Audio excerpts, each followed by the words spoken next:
Enfin, l'Afrique a une radio qui parle que de santé. Pour l'écouter, téléchargez l'application Radio Afrique Santé sur Play Store ou tapez simplement sur le net radioafriquesanté.com. Vous pouvez également suivre nos émissions filmées en direct sur notre chaîne YouTube Radio Afrique Santé. Radio Afrique Santé, c'est ton écoute partout dans le monde et c'est clair et net.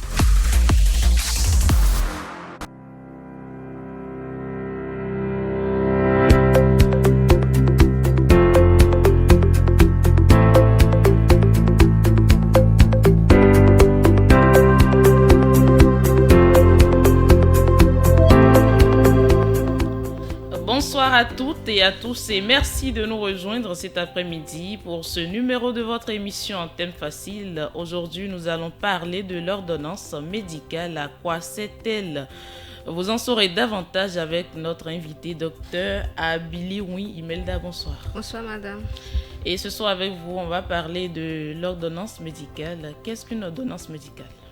On peut définir une ordonnance médicale comme étant un document médico-légal rédigé par un spécialiste ou un généraliste, un professionnel de santé habilité qui renseigne en fait sur les prescriptions, les médicaments que doit prendre un patient.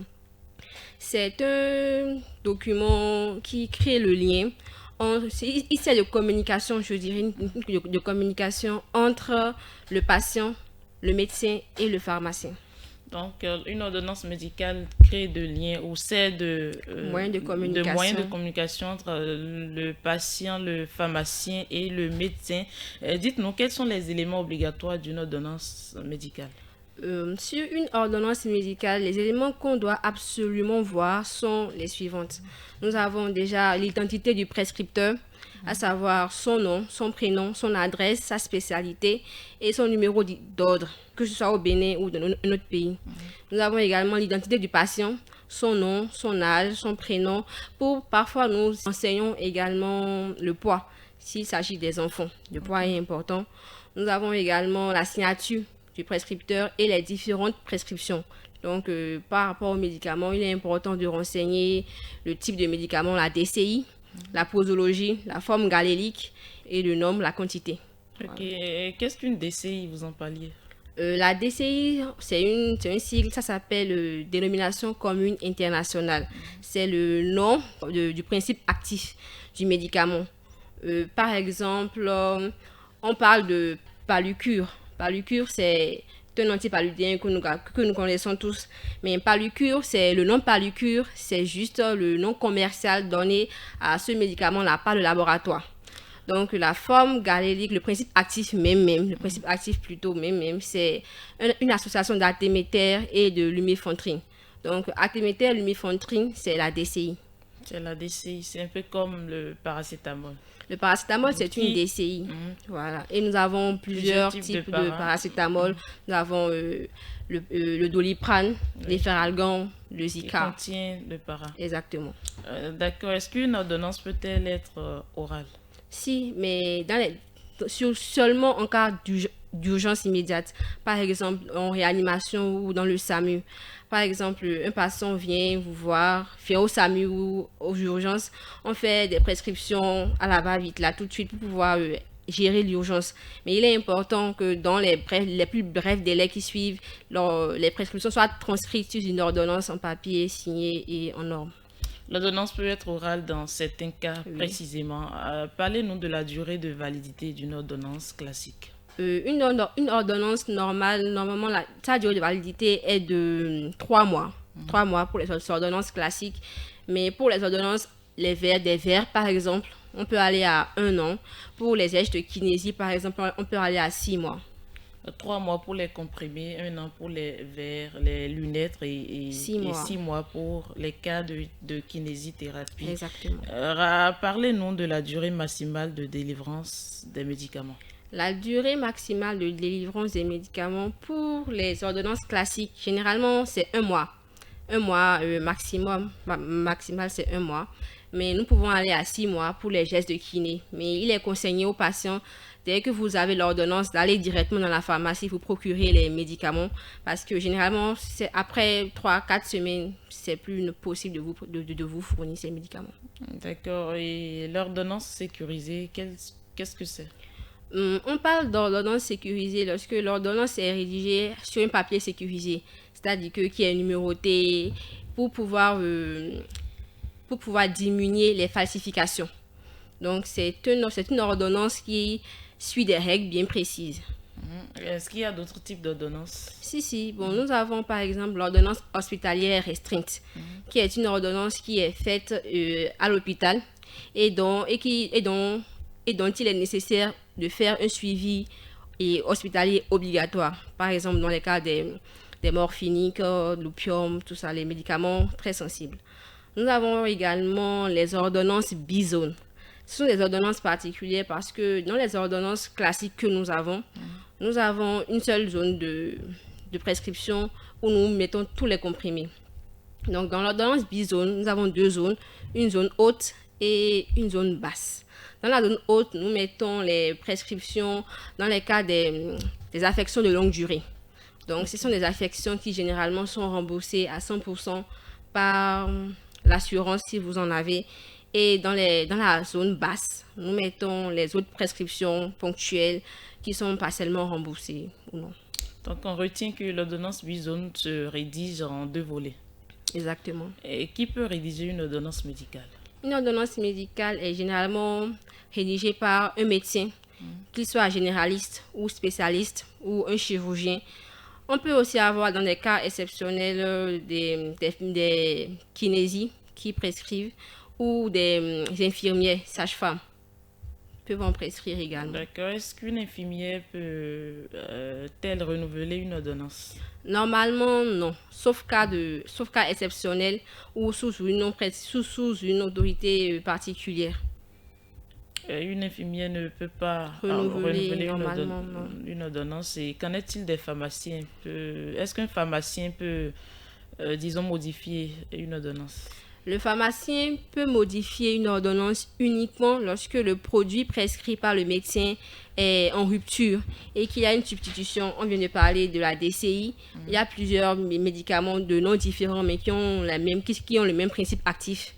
Donc, il peut proposer une substitution, mais uniquement après avoir contacté le médecin prescripteur. D'où l'importance de préciser le nom, prénom, l'âge, l'adresse et le numéro du prescripteur. Oui. Voilà. Est-ce qu'il faut indiquer sur l'ordonnance le nombre de boîtes prescrites? Si, c'est important de préciser le nombre de boîtes parce que dans certains cas, le patient peut avoir besoin de, je donne un exemple, 2 boîtes, 3 boîtes, 4 boîtes pour son traitement. Mais le prescrit une boîte, à chaque fois, c'est le ramener à faire le même chemin pour aller vers la pharmacie s'en procurer. Donc, il est important de préciser sur l'ordonnance le nombre de boîtes dont le patient aura besoin pour son traitement. Mais parfois, nous avons des médicaments qui sont disponibles en vrac, c'est-à-dire en plaquettes. Donc, dans ce cas, par exemple, il est important de préciser le nombre de plaquettes dont le patient aura besoin pour le traitement. Donc, ça se précise dans des cas plus précis et plus précis. D'accord, que veut dire à renouveler une fois? On lit souvent cela sur les ordonnances. Lorsqu'on met l'inscription à renouveler une fois sur une ordonnance, généralement on ne mettra pas une fois, on mettra un nombre précis. Ça peut être 2 fois ou 3 fois. C'est pour dire que le patient a la possibilité d'utiliser cette même ordonnance-là pour aller à la pharmacie et s'acheter les mêmes produits sans pour autant revenir vers son médecin et reprendre une nouvelle ordonnance. Exactement. Donc, quand on voit ces inscriptions-là parfois sur l'ordonnance, ça permet aux patients de ne plus faire recours au médecin pour se procurer prochainement d'un médicament. Dites-nous, qu'est-ce qu'une ordonnance hospitalière restreinte? Vous l'avez évoqué. Oui, je l'ai parlé dans les types d'ordonnances. Je disais qu'une ordonnance hospitalière restreinte est une ordonnance qui est prescrite uniquement à l'hôpital, en milieu hospitalier et qui nécessite obligatoirement un suivi hospitalier. Docteur, peut-on prescrire un médicament hors l'autorisation de mise sur le marché? Normalement, non. Nous n'avons pas le droit de prescrire des médicaments sans avoir une autorisation de mise sur le marché. Mais parfois, l'association béninoise des médicaments et autres produits de santé peut nous délivrer cette autorisation-là. C'est seulement dans des cas spécifiques. Et dans ce genre de cas, par exemple, le patient doit être informé que ce comprimé ou ce traitement qu'il prend n'a pas encore eu de AMM. D'accord. Quels sont les risques d'une mauvaise prescription? Le risque est à deux niveaux, au niveau du patient et au niveau du médecin. Au niveau du médecin, parce que le médecin, il encourt des risques pénals de poursuite, parce qu'une ordonnance mal faite engage le pronostic vital ou fonctionnel de son patient. Donc, il court des risques de poursuite, de plainte. Et pour ce qui est du patient, le patient peut avoir un échec thérapeutique, c'est-à-dire que son problème ou sa maladie ne sera pas traité ni guéri. Et aussi, les traitements qu'il aurait pris au cours de cette ordonnance mal faite ont généralement des effets secondaires. Donc, on aura des effets secondaires qui peuvent apparaître chez le patient. Chez le patient, comme c'est le médecin prescripteur. Le médecin prescripteur, ce qu'il aura beaucoup plus à craindre, c'est les poursuites juridiques, je crois. Mais c'est le patient qui aura à subir les effets physiques des comprimés qu'il aurait déjà pris éventuellement. Est-ce qu'une ordonnance peut-elle composer de plusieurs prescriptions? Oui, bien sûr. Comporter plusieurs prescriptions? Oui, bien sûr. Une ordonnance, on peut avoir plusieurs médicaments de prescription, comme on le dit. Parce que, on ne prend pas une ordonnance, on met un médicament et on prend une seconde ordonnance pour mettre le second médicament. Non. Pour un patient, on peut mettre 6 ou 5 médicaments sur la même ordonnance. Et chacune des prescriptions, chacun des médicaments écrits par le prescripteur doit avoir une justification. Okay. Une posologie, un mode de prise, une quantité. Et dans le cas où le patient suit plusieurs traitements à la fois? Dans le cas où le patient suit plusieurs traitements à la fois, ça dépend. Lorsqu'il vient chez un patient, excusez-moi pour le lapsus, s'il vient chez son médecin, qu'il sait quel traitement le patient prend, il sait à peu près quoi lui prescrire pour satisfaire le patient. Donc, on va donc dire que les risques sont là. Oui, il y a toujours le risque là, mais le médecin sait toujours quoi prescrire à son patient, même si celui-ci est suivi pour plusieurs traitements. Oui. Une ordonnance est-elle un document juridique? Oui, bien sûr. Comme je viens de le dire, lorsqu'une ordonnance est mal faite, le médecin a des risques de poursuite juridique. Donc, elle sert de document de documents légal, médico-légal, donc pour suivre en cas de contentieux. Elle permet de suivre le cas, de savoir, elle laisse des traces légales, je dirais. Et quels sont les outils dont on a besoin pour bien rédiger une ordonnance pour éviter les risques? Les outils dont nous avons besoin pour rédiger une bonne ordonnance. Généralement, nous utilisons les bases de données. Nous avons le Vidal, nous avons également le Dorose et d'autres logiciels pharmaceutiques. Est-ce que vous pouvez nous expliquer un peu ces outils-là de façon un peu terre à terre? Oui, je prends par exemple le Vidal, qui est un document, une base également, qui renseigne sur la majorité des médicaments que l'on aura à vous prescrire ou à prescrire à un patient. Dans ce document ou cette base de données, parce qu'ils ont ici une base de données, nous avons le médicament, la DCI, c'est-à-dire le principe actif en lui-même. Nous avons la posologie, les indications de prise de ce médicament-là. Nous avons qui peut prendre ce médicament-là, un peu comme une notice en quelque sorte. Nous avons qui peut prendre ce médicament-là, la posologie, les effets secondaires éventuels. Sur l'ordonnance, exactement. De façon résumée, que peut-on retenir d'une ordonnance? À quoi sert-elle de façon résumée? En résumé, je peux dire qu'une ordonnance est un document médico-légal qui est important aussi bien pour le patient que pour le médecin. Elle est importante pour le médecin parce qu'elle sert de trace juridique et elle peut lui éviter les poursuites judiciaires. Et elle est également importante pour le patient parce que étant celui qui consommera ces médicaments, c'est lui qui aura les effets positifs si elle est bien faite et négatifs si elle est mal faite. On a parlé de la DCI et on a pris l'exemple de paracétamol. Est-ce qu'à part paracétamol, il n'y a pas autre nom que vous pourriez partager avec nous? Des médicaments regroupés. Des médicaments, oui. Bon, nous avons le Palucure. Le Palucure, donc j'ai dit que c'est un ensemble de artéméter, lumefantrine. Nous avons le Memben-GAZ qui est long, dont le principe actif c'est le membendazole.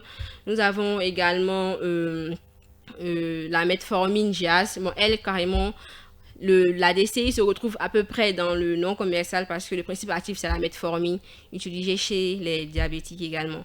Nous avons l'Amlopress par exemple, dont le principe actif c'est de l'amlodipine chez les HTA. On voit souvent à la pharmacie, il y a des médicaments où on exige forcément des ordonnances. Voilà que le patient est dans le besoin urgent de se procurer de ces médicaments-là. Que pensez-vous de ces genres de cas? Je pense que peu importe la situation, il est important d'avoir l'ordonnance. Il n'y a l'ordonnance. pas un hôpital à côté. Il doit y avoir un hôpital forcément à côté. Parce que le pharmacien lui-même n'est pas épargné par les problèmes juridiques que peuvent causer une ordonnance. Un patient qui vient voir un pharmacien pour récupérer des antibiotiques dont il n'aurait pas besoin normalement, et ces antibiotiques qui vont créer par la suite probablement des effets secondaires chez le patient peut se plaindre qu'il a servi, c'est le pharmacien. Donc ça engage également la responsabilité et du médecin, du patient, mais également du pharmacien.